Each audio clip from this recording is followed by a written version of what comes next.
존경하는 박정 예산결산특별위원회 위원장님과 선배 동료 의원 여러분, 그리고 국무위원 여러분, 안녕하십니까? 전남 고흥보성 장강진지역 국회의원 문금주입니다. 지난 4월 4일 내란숙의 윤석열 대통령의 파면 선고가 이루어졌습니다. 대통령직 취임 이후 1061일 만입니다. 그 1061일은 경제 포기, 민생 포기, 국민 안전 포기, 외교 포기, 안보 포기 등 엠퍼 정부, 윤석열 정권이 대한민국을 총체적 난국에 빠뜨린 시간 그 자체였습니다. 윤석열 정권은 짧은 집권기간 내내 김건희를 보호하고 명태균 게이트를 막느라 국정은 뒷전이었습니다. 이태원 참사, 오송 지하차도 참사, 최상병의 억울한 죽음에도 국가는 보이지 않았습니다. 윤석열의 24번에 걸친 거부권 행사는 입법권 무력화 그 자체였습니다. 노동자와 농민, 어민의 처절한 목소리는 외면당했고 공정 언론은 탄압받아야 했습니다. 외교 안보는 어땠습니까? 북한의 미사일 도발과 핵 위협으로 한반도 긴장이 최고조에 달하며 대한민국의 안보도 그 어느 때보다 위중한 상황에 놓였습니다. 무능과 굴종 외교로 한중 관계는 역행하고 역사 지우개의 혈안이 된 일본 정부에 동조하며 머리를 조아렸습니다. 국민의 자존심은 이미 짓밟힐 대로 짓밟혔습니다. 무능한 경제정책과 부자감세를 남발하여 대한민국 경제를 나락으로 떨어뜨렸습니다.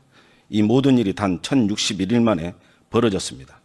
윤석열 정부의 출범 전과 후에 우리 대한민국이 같은 대한민국이 맞는지 의아할 정도로 정부의 대응은 어설프고 혼란스럽게 짝이 없었습니다.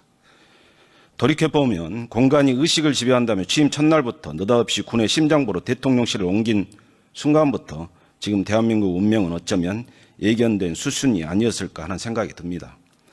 그렇게 국가안보 핵심 컨트롤 타워인 집무실과 국방부 합참이 위태로운 동거를 시작하는 동안 우리 군의 핵심 공간은 순식간에 초토화되며 온 군은 바짝 엎드렸습니다. 윤석열과 그 일당들은 국민의 삶과 민생은 안중에도 없었고 오직 그들의 안위와 권력 강화 그리고 장기 집권을 목적으로 한 군을 동원한 12.3 비상계엄을 계획하였던 것입니다. 이처럼 윤석열 정부에는 우리 국민은 벼랑 끝으로 내몰렸고 대한민국 희망은 사라져갔습니다. 대한민국의 이 이태로운 현 주소에 참담함을 느끼며 본질에 들어가겠습니다. 부총리님, 먼저 우리나라의 GDP 성장률 화면 한번 보겠습니다. 최근 트리플 1%라는 트리플 1% 경제라는 말이 나오고 있을 그런 상황인데요. 실제 올해 1월 기준으로 생산과 소비 투자가 트리플 마이너스를 기록하고 있는데 알고 계시죠? 네. 네, GDP가 1%를 기록한 건 역사적으로 4번뿐입니다. IMF, 글로벌 금융위기, 코로나, 그리고 윤석열입니다. 윤석열 그 자체가 위기였고 윤석열 정부가 독이 든 성배였던 것입니다. 윤석열 정부 임기 3년 동안 대한민국 무너진 경제 상황을 나열하는 것은 앞서 오전에 여러 의원님들이 말씀을 해 주셨고 시간이 없는 관계로 본 의원은 12.3 비상계엄 이후로만 한정해서 질의하도록 하겠습니다. 부총리님께서는 12월 2일 당시 윤석열 대통령의 일정을 기억하고 계신가요? 공주 산성시장을 방문을 하셨더라고요. 네, 그건 잘 기억 못합니다. 네. 네, 12월 2일, 12월 3일 비상계엄 전날 네. 공주 산성시장을 방문해서 네. 라디오 DJ까지 또 특별 출연을 하셨어요. 그러면서 자신을 믿어달라, 열심히 하겠다라고까지 약속을 하면서 상인 및 지역 소상공인을 격려하는 민생 행보를 일정을 소화를 했는데요. 국민 앞에서 민생 안정을 얘기한 대통령이 바로 그 다음날 12.3 비상계엄을 선포한 겁니다. 그날 이후 대한민국 경제 지표는 아시다시피 모두 무너진 상황이죠. 환율 급등, 또 주식 급등, 상장 주식 시가총액이 계엄 직후 불과 5일 만에 145조 원이 증발된 내용도 알고 계실 거고요. 부총리께서도 이 같은 경제 지표에 대해서 입이 10개라도 하실 말씀이 없으실 텐데 경제 수장으로서 책임을 통감하시죠? 네. 네. 근데 이뿐이 아닙니다. 12.3 내란 사태로 빚어진 혼란스러운 탄핵 정국 여파로 소비 심리가 급냉을 합니다. 연말 특수로 매출 증가를 기대하던 자영업자와 소상공인 역시 처지가 극한으로 내몰리게 되죠. 소상공인 연합회가 발표한 자료도 보시면 아시겠지만 88.4%가 비상계엄 사태 직후 매출 감소를 겪었다라고 응답을 하고 응답자의 89.2%는 방문 고객이 감소했다고 답을 할 정도입니다. 또 이러한 안 좋은 지표는 뭐 또 있습니다. 중소기업 중앙회가 발표한 실태조사 결과에서도 소상공인 자영업자 505명 중 탄핵 사태 영향으로 직간접적인 피해를 봤다고 응답한 비율도 46.9%를 거의 절반에 가까울 정도로 하여튼 뭐 소상공인 자영업자뿐만 아니라 수출 중소기업 10개 중 3개사 가량도 비상계엄 사태로 피해를 입었다라고 실태조사 결과를 보면 나와 있습니다. 부총리님, 작금의 결과에 대한 우리 윤석열 정부의 일원으로서 무한한 책임을 아마 인정하고 계실 텐데 어떻습니까? 이런 상황이 되면 코로나 때 일부 손실보상이 이루어진 것처럼 손실보상까지도 솔직히 검토해야 되는 거 아닙니까? 뭐 기본적으로 뭐 우리 자영업자를 포함한 민생의 어려움이 있기 때문에 그런 부분에 대해서 정부가 해야 될 일을 한다고 생각합니다. 다만 아까 말씀드린 그 손실보상 이슈는 그 법률적인 문제가 있는 걸로 알고 있습니다. 그러니까 지금 상황을 보면 잘못은 위정자가 저지르고 그 피해는 온통 국민이 입고 있는 그런 상황입니다. 이런 상황임에도 불구하고 윤석열 씨는 지난 4월 4일 11시 22분으로 파면이 됐음에도 불구하고 관저에서 파티를 열고 소위 말하는 쫑파티, 송별 파티를 했다고 언론에 보도가 되고 있는데 이런 부분 혹시 조사를 지금 하고 계신가요? 그 당시부터는 이제 민간인 신분인데 어떻게 보면 국공유 재산을 무단으로 점거하고 있는 거나 마찬가지인데 반성만 하고 있었으면 자숙하거나 반성하고 있었으면 국민들 다 그런 부분은 뭐 한 일주일 동안 머무르는 시간에 대해서는 크게 뭐 분노치는 않았을 겁니다. 근데 대통령실 요리사들까지 동원하고 직원들까지 동원해서 사람들 불러다가 파티하고 하는 제가 봐서는 뭐 수천만 원 이상의 예산이 깨진 걸로 저는 보이는데 그 부분에 대한 우리 부총리님 네. 소위 힘없는 공직자들은 몇십만 원, 몇백만 원만 유용하거나 횡령을 해도 감사받고 조사받고 수사받고 하는데 너무하지 않습니까? 감사원 감사나 경찰 수사 이런 정도 좀 해야 되지 않겠습니까? 그 관련 기관에서 지금 어떻게 하고 있는지 모르겠습니다만 일단 제가 사실관계를 좀 그러니까 부총리님은 국가재정을 담당하신 분이 그 정도로 무덤덤하게 지나갈 수 있는 거냐면 이거죠. 저는 당장 지시하셔서 감사원에서 감사를 하든 경찰에서 수사를 하든 조사를 해야 된다. 동의하십니까? 일단 살펴보겠습니다. 좀 적극적으로 해 주시길 부탁 말씀을 드립니다. 올해 1분기 대한민국 경제 성장률도 마이너스 0.2% 역성장을 기록을 했습니다. 추경을 서둘러야 한다는 요구가 많았음에도 불구하고 정부는 계속 지체를 했고요. 있는 예산조차도 조기 집행, 아까 제안 설명에 60% 말씀을 하셨습니다만 실제로는 제대로 현장에 투입되지 않는 그런 상황입니다. 그러면 추경이라도 좀 서둘렀으면 좋았을 텐데 그조차도 대형 산불이 터지고 나서야 마지못해 하는 정부가 과연 저는 옳은 것인지 이해가 안 됩니다. 부총리님. 어떻게 생각하십니까? 뭐 결과적으로 지금 우리 이 추경을 기다리는 분들이 있기 때문에 뭐 제가 그 부분은 여러 가지 구체하게 설명은 안 드리겠습니다. 네. 하지만 그 정부 입장에서도 제가 국정협의체나 이런 부분을 통해 가지고 저 나름대로는 빨리 하려고 노력을 했었습니다. 그리고 부총리님 재정 신속 집행, 조기 집행도 기재부에서는 돈 떠나면 그걸 집행 실적으로 잡지만 그게 현장에까지 도달하는 것까지 여러분들이 체크를 해 주셔야 됩니다. 네, 그것도 체크하려고 했는데 하여튼 그런 부분들에 대해서 최선의 노력을 했습니다만 부족한 부분이 있으면 계속 보완을 하겠습니다. 그리고 저는 책임에 대해서 좀 말씀을 드리고 싶은데요. 부총리께서도 윤석열 정부 임기 동안 두 번의 책임질 그런 상황 크게 봤을 때 지난 2년간 경제 실패에 대한 책임도 졌었어야 되고요. 둘째는 내란 사태에 대한 그 이후 대한민국 경제를 초토화시킨 것에 대한 책임을 지셔야 되는데 윤석열 정부는 정말 무책임의 극치를 달려서 그런지 우리 윤석열 정부의 무책임한 엘리트 관료들은 아무도 책임지지도 않고 제가 봤을 때는 심지어 반성도 안 하고 있고 사과도 안 하고 있다 이런 생각이 듭니다.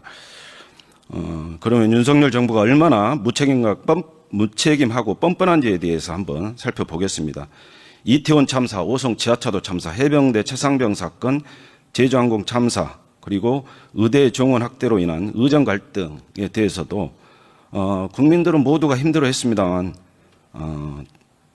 그럼에도 불구하고 대통령은 그 누구에게도 책임을 묻지 않았고 그 누구도 책임지고 사퇴하지도 않았습니다. 물론 정부가 모든 사고를 막을 수는 없고 모든 사고에 대해 책임을 정부가 져야 하는 것은 아니지만 그래도 총리 또 우리 부총리, 국무위원들, 정부위원들은 책임 있는 자세로 임해야 된다고 보는데 아무도 이 책임을 지지를 않았어요. 그리고 책임을 마치 법적인 책임만 있는 것처럼. 근데 정치적, 도의적 책임도 있는 거거든요. 동의하신 거죠? 네, 동의합니다만 한 말씀 올리겠습니다. 시간이 없기 때문에 네, 좀 한 말씀 간단하게 마무리 제가 네, 마무리할게요. 하고 네. 하십시오. 역대 정권의 참사 책임자들 봐도 보수 정권에서도 저렇게 비록 법적인 책임은 없지만 정치적인 도의적 책임을 지고 사퇴를 했던 사례가 있습니다. 제가 봐서는 이 정부는 권한하고 책임은 지지 않으면서 권한만 행사하려고 하는 그런 정부인 것 같아요. 특히 한덕수 총리에 대해서 말씀을 드려보면 이태원 참사 사흘 뒤에 열린 이태원 사고 외신 브리핑에서도 말장난을 하며 웃고 있던 그 얼굴이 떠오릅니다. 지난 대정부 질의에도 총리가 반드시 참석해야 되는데도 불구하고 참석을 안 했고 오늘도 참석을 안 했습니다. 우리 부총리께서도 지난번 대정부 현안 질의에도 참석을 안 하셨어요. 뭐 국회가 오고 싶으면 오고 가고 싶으면 가는 뭐 자기 집 안방도 아닌데 좀 너무 무책임한 거 아니냐 이런 말씀을 드립니다.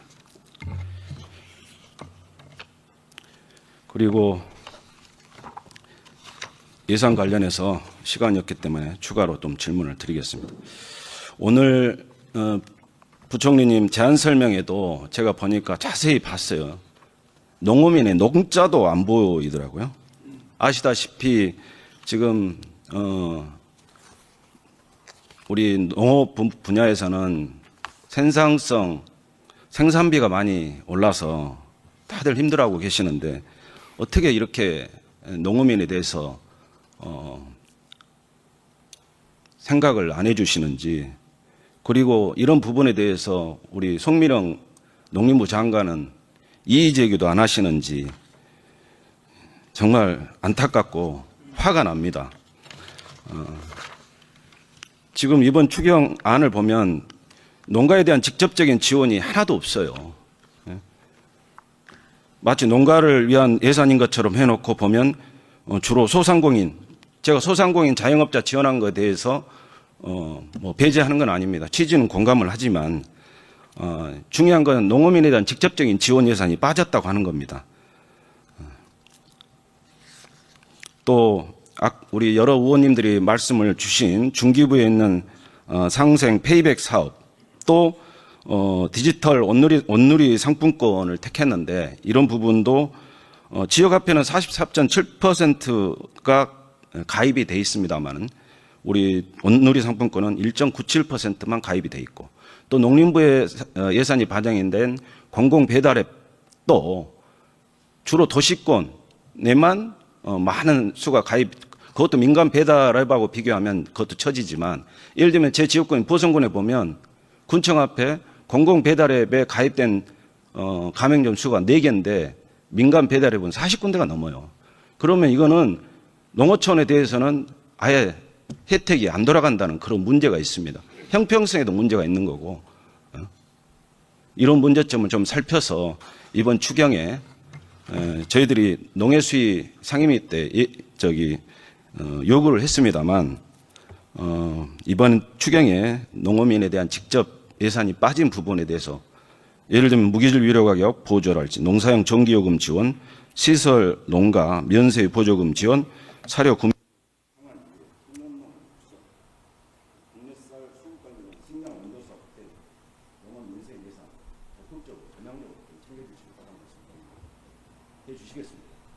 네, 말씀 주신 거 관련돼 가지고는 일단 아마 뭐 재해대책비 같은 경우가 지금 농촌 지역이기 때문에 이제 그렇게 했던 것 같은데 민생과 관련돼서 농민과 관련된 그런 부분들이 저희가 더 살펴볼 게 있으면은 네, 한번 저 유연하게 살펴보겠습니다. 말씀 주신 걸 검토해 보겠습니다. 네. 그리고 두 번째 아까 하나 말씀드리면은 뭐 간략히 아까 국무위원들의 책임 문제를 말씀을 하셨습니다. 말씀 주신 것처럼 국무위원들은 하루라도 지금 저를 포함한 여기 계신 모든 국무위원들, 차관님들은 그 뭐 여러 가지 그 또 국민들의 생활이 어렵고 경제가 어렵고 민생이 어려운 부분에서 저희가 책임감을 느끼고 있습니다. 그렇지만 또 책임감을 표시하는 방법이 자리를 그냥 버리는 방법도 있지만은 사실은 저희가 이 정부 끝까지 저 최선을 다해서 그 자리를 지키면서 그 책임을 완수하는 것도 나름대로는 공직의 무게감을 느끼면서 하는 방법이라고 생각하고 있습니다. 하여튼 뭐 더 열심히 마지막 날까지 해보겠습니다. 예. 문금주 의원님 수고하셨습니다. 자, 그러면 지금부터 잠시만 주목해 주시기 바랍니다. 제가 구독자분들을 위해서 선물 하나를 준비했는데요. 제가 항상 여러분들께 드리는 말씀이 있습니다. 뉴스만 평소에 잘 챙겨보셔도 돈이 되고 돈을 벌 수 있다라고 말씀을 드렸는데요. 여러분들은 여기 보시는 삼성전자 뉴스를 보고 어떤 생각이 드세요? 아니면 정치인들의 뉴스, 날씨 뉴스를 보고는 어떤 생각이 드시나요? 그냥 뉴스만 보고 끝내는지 아니면 이 뉴스를 어떻게 이용할 수 있는지 이 부분을 고민하고 계시는지를 되물어보고 싶습니다. 그 이유가 뭐냐 하면 제가 지난번에 여러분들께 뭐라고 말씀을 드렸었죠? 지금은 반도체 섹터를 눈여겨보셔야 한다고 말씀드렸습니다. 그리고 나서 이런 썸네일들 뉴스를 통해서 많이 보셨을 겁니다. 반도체 내용이 이슈가 됐을 때 부자들은 어떻게 생각한다? 반도체 관련주들은 뭐가 있는지, 어떤 종목이 가장 좋은지, 어디에 투자해야 돈이 몰리는지 자연스럽게 생각한다고 제가 말씀을 드렸죠. 그 이유가 뭐냐 하면 부자들이 봤을 때는 이슈가 곧 돈으로 이어지고 그 이슈가 나에게 돈을 벌어준다는 경험적 확신이 있기 때문에 부자들은 항상 이런 사회적 이슈를 관심 있게 챙겨본다고 제가 말씀을 드렸습니다. 이번에도 마찬가지인데요. 제가 지난번에 시청자분들과 함께하는 주식으로 수익 내기 이벤트를 진행했었죠. 당연히 100% 무료로 진행을 했었고요.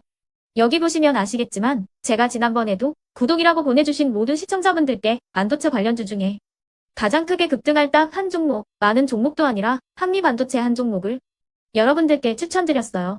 그러면서 여기 나와 있는 대로 정확히 얼마에 매수해야 하는지, 그리고 수익률이 어느 정도 나왔을 때 팔아야 하는지를 이런 부분들까지 여러분들에게 정확히 알려드렸었는데 지금 실제로 어떻게 되었다? 오른쪽을 보시면 아시겠지만 제가 지난번 문자 발송으로 이 한미반도체를 소개해드리고 나서 실제로 이렇게 5배 이상 어마무시한 상승이 나왔습니다.